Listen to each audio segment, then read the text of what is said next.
Et de la musique, il en sera beaucoup question ce matin parce que j'ai l'honneur de recevoir une idole et son plus grand fan.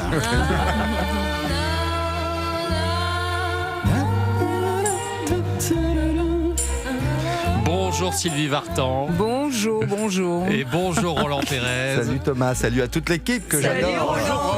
Merci à tous les deux d'être là. C'est vrai qu'il n'y a pas sur Terre un plus grand fan de Sylvie Vartan que vous, Roland Pérez. Je pense qu'il en existe. Moi, j'ai la chance de l'avoir approché, mais je pense qu'il en existe. Il y a Jean-Luc Azoulay, qui est le président du fan club, on va dire. C'est vrai. Donc, il y en a. Et tous ceux qui étaient au Palais des Congrès pour les adieux. pour les adieux de Sylvie. Ouais. Eh oui, ils étaient nombreux. J'imagine qu'au cours de votre carrière, vous avez eu aussi des fans un peu gênants, non, Sylvie Vartan? Ça vous est arrivé, ça, déjà? Des fans trop pressants, des fans, non, qui vous offraient des cadeaux un peu bizarres? J'ai beaucoup de chance parce que c'est vrai que j'ai commencé très tôt. Ouais. Dans cette ambiance, dans ce métier, et que tout était très joyeux à l'époque. Ah oui. J'avais 17 ans et je voyais la vie comme un cadeau. Tout ce qui arrivait était nouveau, c'était sympathique, c'était gentil. Et donc, non. Vous en avez jamais souffert des fans qui vous pourchassent, par exemple? Ils me pourchassent pas. Non. Ils veulent ou des autographes. Ouais.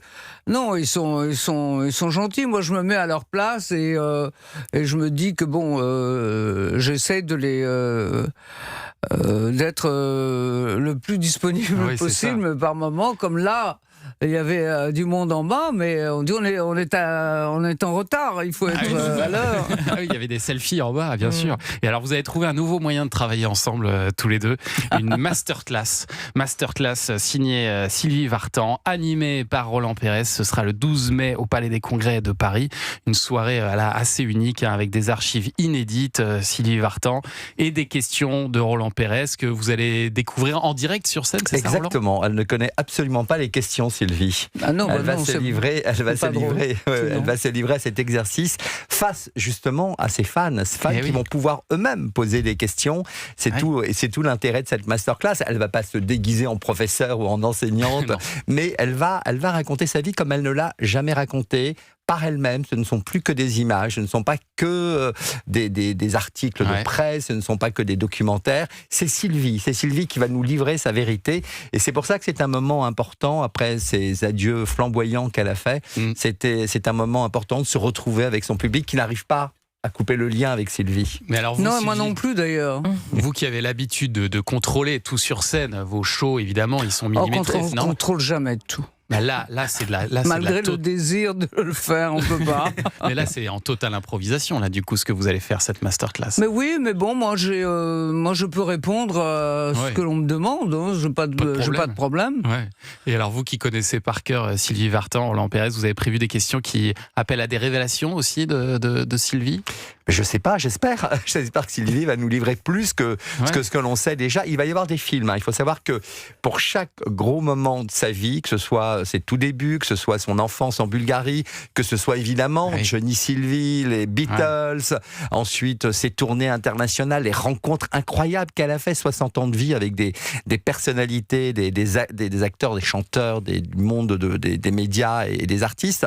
On va avoir à chaque fois un film. Donc c'est un film qui va durer quelques minutes avec encore une fois des archives que personne n'a jamais vues. Eh bien, ça va être l'occasion à Sylvie de commenter tout cela. Oui, ça a été aussi l'occasion pour moi de me replonger dans mes archives. Et Dieu sait que j'en ai des tonnes partout aux États-Unis, à Paris. Je n'arrive pas à gérer, en fait. Et là, on m'a demandé, il nous faut des photos comme ci, comme ça. Je dis, mais rien n'est classé. Ça paraît complètement fou. Mais j'ai passé ma vie sur les routes, en fait.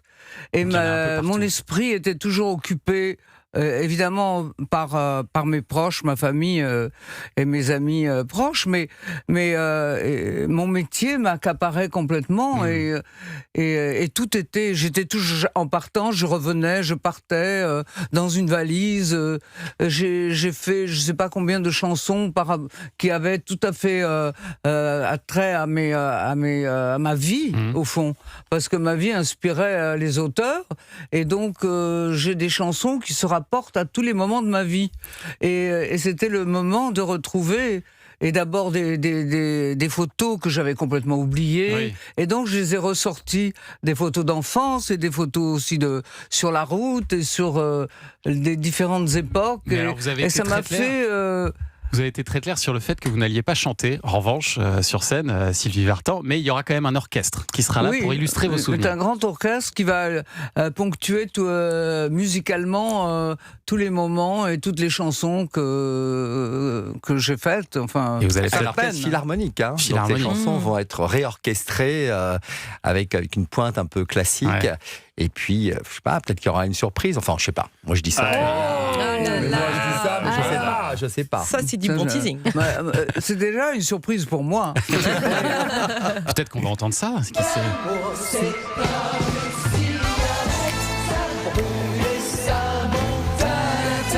Quand on ne peut plus s'en passer, tout ça s'envole en fumée. Ça, c'était le 26 janvier 2025. Je tire ma révérence. C'était le dernier concert de votre vie, Sylvie Vartan, au Palais des Congrès, où vous ferez votre masterclass, donc ce 12 mai.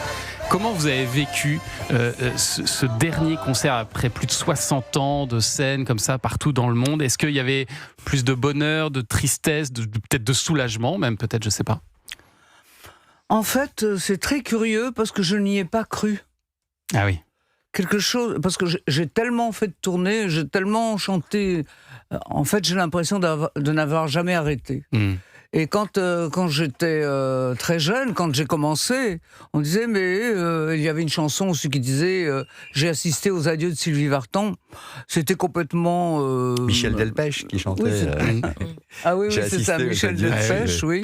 Et donc, je me disais... le chanteur, quand j'étais chanteur. Je n'arrivais pas à imaginer une seconde. Ouais. Et puis, le temps passe si vite, quand on est dans un tel vertige comme je l'ai été... qu'au fond, je me suis retrouvé là, en me disant oui, c'est la dernière, mais enfin, j'y croyais pas vraiment.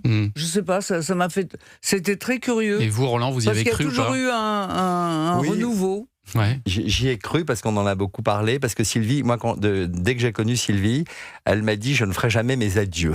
Je ne ferai jamais mes adieux sur scène, je ferai un dernier spectacle, mais je ne dirai jamais que ce sont mes adieux, parce que j'ai horreur des au revoir, des adieux, elle voulait pas. Et à la fin, quand on lui a dit, mais est-ce que tu vas remonter sur scène? Elle dit non. Alors je lui ai dit, il faut quand même annoncer que ce sont tes adieux. Et je peux vous dire que l'émotion, elle était palpable dans la salle, parce qu'il y avait tous les fans, évidemment, de la première heure. Il y avait tous ceux qui n'avaient jamais vu Sylvie Vartan sur scène et qui se disaient on va visiter ce monument de la chanson et qui sont venus, mais c'est vrai, et qui sont venus pour voir Sylvie, c'est-à-dire pour la première fois. Moi j'ai accompagné Léla Becti qui n'avait jamais vu Sylvie sur scène et qui était éblouie, mais qui était totalement éblouie. Et alors heureusement tout ça a été enregistré, bien sûr, et le 8 mai ce concert donc mythique sera disponible en CD, DVD, Blu-ray. Et puis donc voilà ma vie, c'est la première masterclass de Sylvie Vartan, interviewé par Roland Pérez, ça notez-le, ce sera le 12 mai au Palais des Congrès. On va revenir d'ailleurs un peu sur le lien unique que vous avez tous les deux, Roland Pérez. J'aimerais que vous me racontiez vraiment comment ça s'est passé le jour où Sylvie Vartan a découvert le secret que vous avez cherché à lui cacher toute votre vie. On en parle dans un instant sur Europe 1. Vous écoutez Culture Média sur Europe 1, 10h, 11h30 tous les jours avec Thomas Hill, avec Héloïse Goua et Joe Hume ce matin autour de la table. Et puis vos invités, Thomas Hill, vous recevez Sylvie Vartan et Roland Pérez pour la masterclass de Sylvie Vartan qui vous dit tout le 12 mai prochain au Palais des Congrès. Si je chante, c'est pour toi, c'est pour toi, oui pour toi. Je t'en prie, ne pleure pas, va sécher tes larmes. C'est ma première chanson que j'ai écoutée, Si je chante, c'est pour toi. Si je chantais, vous pensiez vraiment que c'était pour vous, vraiment, Roland Pérez? Vraiment, j'étais persuadé que toutes ces chansons, mais celle-ci en particulier, elle séchait ses larmes pour moi, c'était moi. Enfin, j'avais un nombrilisme terrible à l'époque. Vous aviez quel âge, Roland, quand vous découvrez cette chanson? Quand je découvre ces chansons, j'ai 4 ans, 3 ans et demi, 4 ans. Voilà. Et vous racontez dans votre best-seller Ma mère, Dieu et Sylvie Vartan, que comme Sylvie vous a aidé finalement à traverser ces longs mois que vous avez vécu attaché à un lit pour soigner votre pied beau. Et cette chanson, donc Si je chante, qui vous donnait vraiment l'impression que Sylvie la chantait uniquement pour vous. L'an dernier, votre livre, il a été adapté à l'écran par Ken Scott, avec dans le rôle de votre mère, Leila Bekti, absolument époustouflante, qui aurait mérité le César, soit du temps passant. Absolument, Ça, bien c'est, sûr. voilà, en réclamation. Et dans le rôle de Sylvie Vartan, eh bien, vous, Sylvie Vartan. Comment vous avez vécu ce tournage d'ailleurs, Sylvie ? Pour moi, ce n'était pas un tournage au fond, parce que non, moi, ce qui m'a ému surtout, c'est quand j'ai appris son histoire. Son histoire. Parce que ça m'a ouvert des horizons que je n'avais pas tellement, auxquels je n'avais pas tellement pensé, et que j'avais interprété différemment. C'est-à-dire que je pensais que mon métier était un métier égoïste. Qui ne servait qu'à moi, enfin, qui me faisait plaisir, donc j'étais tout le temps transportée, j'adorais ce que je faisais, mais je ne pensais en aucune manière que c'était quelque chose qui était dû et qui était voilà, et que les artistes en fait ils se font plaisir parce que moi j'ai toujours voulu jouer. Donc pour moi ce n'était ni la notoriété, parce que j'étais très petite quand j'ai réalisé ça. Et donc j'ai été toujours comme guidée par l'envie de jouer, de rester enfant quelque part au fond. Et d'ailleurs c'est un jour où vous confiez comme ça à Sophie Davant au cours d'un dîner, je crois, avec Roland Pérez aussi qui était là. Vous vous confiez à Sophie Davant en disant oh bah mon métier c'est quand même pas grand chose, on sauve pas des vies, c'est pas incroyable. Que Sophie Davant. Ce n'est pas que c'est pas grand chose, c'était tout pour moi quand même. Oui, mais je me disais mais. Au fond, c'est quand même un peu égoïste. Quand on a cette chance de pouvoir faire ce métier, il faut pouvoir peut-être redonner un petit peu et je ne pensais pas du tout que ça pouvait guérir quelqu'un. Alors c'est loin de là, évidemment. C'est là que Sophie Davant a un peu craqué, finalement, un peu gaffé, on peut le dire, en révélant votre secret, Roland Pérez. Je pensais pas, moi, que... En fait, je savais pas que ma mère avait tout révélé à Sophie. Elle était venue voir Sophie. Sophie était venue la voir à l'hôpital. Elle avait connu ma mère au mariage de ma fille. Ouais. Elle est venue et quand je me suis vraiment absenté quelques minutes parce que ma mère recevait une star dans sa chambre, donc elle voulait absolument qu'il y ait des gâteaux, du thé, etc. Je suis vraiment parti chercher des petits gâteaux, des cafés. Et là, quand je suis revenu, j'ai vu Sophie un peu en larmes et je lui ai dit qu'est-ce qui se passe ? Et elle me dit je ne savais pas ton histoire. Et là, j'ai regardé ma mère. Je lui ai dit enfin maman, je la regardais comme pour dire mais on avait dit qu'on ne le dirait jamais. Et elle m'a dit tu m'as dit Sylvie, pas Sophie. et voilà, et c'est vrai qu'après... Elle ne perdait jamais son humour. Maman, Et Sophie, elle a fini par lâcher le morceau. Oui, parce que c'était quelque chose qu'elle ne comprenait pas pourquoi je voulais... Enfin, elle comprenait, si, elle avait compris que je ne voulais pas révéler tout à Sylvie. Oui, j'avais quand même... oui. Parce que vous étiez l'avocat de Sylvie. Hein. J'étais devenu l'avocat de Sylvie, l'ami de Sylvie, et je me disais que voilà, c'était quelque chose de difficile de penser. Elle a beaucoup de gens, comme vous le disiez tout à l'heure, Thomas, il y a beaucoup de fans, beaucoup. Donc je me disais, j'ai peur qu'elle fasse une confusion, qu'elle pense que si je suis devenu son ami, c'est parce que c'est vrai que j'étais fan de Sylvie, mais c'était pas pour ça. J'avais découvert surtout, moi je voulais surtout pas approcher Sylvie avant, quand je la rencontrais à Europe 1 où je travaillais déjà, ou à France Télévisions, vous aviez peur. On se disait bonjour, elle avait son attaché de presse, Sylvia Bonhomme, qui était formidable, avec qui on parlait, et je me disais, mais... Moi, je ne veux pas approcher Sylvie. J'avais peur qu'elle soit pas à la hauteur de ce que j'imaginais, moi, comme enfant. Et ensuite, quand je l'ai découvert professionnellement, je me suis dit, mais elle est au-dessus de ce que j'imaginais. Et alors, comment vous avez réagi, vous, Sylvie Vartan, quand vous avez découvert son histoire pour la première fois? J'avoue que c'était la première fois que j'étais vraiment... un peu paralysé, quoi, je dois dire. Ah oui. Et je me suis dit, mais c'est une folie, cette histoire. Comment est-ce possible?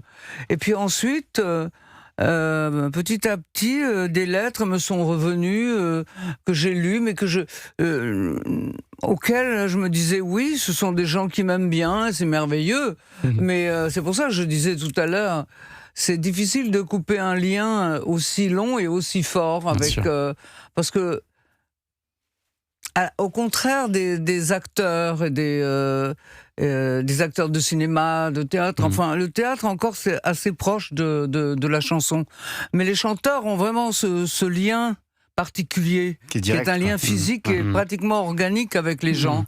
Parce que on est amené à exprimer ses sentiments à travers une chanson, à travers une musique. Et on touche les gens, on ne les touche pas. Mais quand on les touche, on ne se rend pas compte à quel point ça peut être fort. Et c'est ça qui m'a complètement déstabilisé en me disant mais comment est-ce possible ?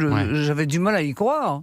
Et alors, il y a une amie commune qui a joué un rôle déterminant, justement une comédienne qui a joué un rôle déterminant dans votre amitié à tous les deux, Roland Pérez et Sylvie Vartan. C'est Isabelle Mergo. Est-ce que vous pouvez nous raconter, Isabelle Mergo qui nous a quittés il y a quelques jours, est-ce que vous pouvez nous expliquer, Roland, quel lien ? Alors bien sûr, moi j'étais à l'époque l'avocat de son agent qui est Patrick Goavec et qui était aussi évidemment l'agent donc d'Isabelle. Et un jour Patrick m'appelle et me dit mais tu sais on a envoyé cette nuit le manuscrit d'une pièce qu'a écrit Isabelle. On l'a envoyé à Los Angeles à Sylvie Vartan. Et figure-toi que Sylvie Vartan nous a répondu. Et moi, Patrick ne connaissait pas non plus mon histoire avec Sylvie. Donc moi, je lui dis, c'est pas possible ce qu'il me raconte là. Et Sylvie Vartan nous a répondu que oui, elle a été séduite par cette pièce et qu'elle veut bien, lorsqu'elle sera à Paris, rencontrer Isabelle. Et là, moi, je dis rien. Et il me dit, mais est-ce que tu pourrais t'occuper du contrat ? Ben alors, je tombe des nues. Je dis, c'est pas possible. Je vais approcher Sylvie et Isabelle à travers. Je vais approcher Isabelle. Enfin, si Isabelle, je la connaissais. Je vais approcher Sylvie grâce à Isabelle et Patrick. Et c'est comme ça que ce contact va se faire. Et Isabelle me dira elle-même, elle me dit, tu te rends compte, dans la pièce, j'ai à un moment donné, Sylvie est allongée sur moi. Et j'ai la tête de Sylvie sur mes jambes. Tu te rends compte, ça, alors, la tête de Sylvie Vartan sur mes jambes, nous dit Isabelle. C'est avec beaucoup d'émotion, évidemment, qu'on l'évoque, évidemment, Isabelle, qui a été ce lien. Et d'ailleurs, elle disait, j'ai suivi donc toute la pièce avec Sylvie, et Isabelle disait que Sylvie était son plus grand et plus beau souvenir de théâtre. C'est magnifique. La grande Isabelle Mergo qui nous manquait à tous. J'avoue que c'était une fille formidable. J'ai eu carrément un choc quand j'ai appris qu'elle était partie comme ça. C'était la vie, c'était la spontanéité, et sous ce personnage de drôlerie, d'humour, de tac au tac, parce qu'elle était franche, elle était vraiment une fille cash. Et j'ai appris à la connaître parce qu'on est partis en tournée ensemble, justement avec un public, et elle avait ça, elle aimait tout ça, et elle était vraie. Et en plus, elle était généreuse, c'était quelqu'un... Elle va nous manquer, c'est les gens bien qui s'en vont. C'est toujours J'imagine que ça fera partie des noms que vous allez évoquer sur scène dans cette masterclass. Voilà, ma vie, le 12 mai au Palais des Congrès. Et alors la bonne nouvelle, c'est que votre film, Roland Pérez, devrait avoir une suite. Et ça, on va en parler dans un instant. Bonne nouvelle. Et puis Héloïse Goua, une bonne série aussi à nous présenter. Ah non, c'est pas une série. Non, c'est la plus jolie télé-réalité de la Terre. Je n'ai pas peur de le dire. Ouais, vous allez voir. Tout de suite sur Europe 1.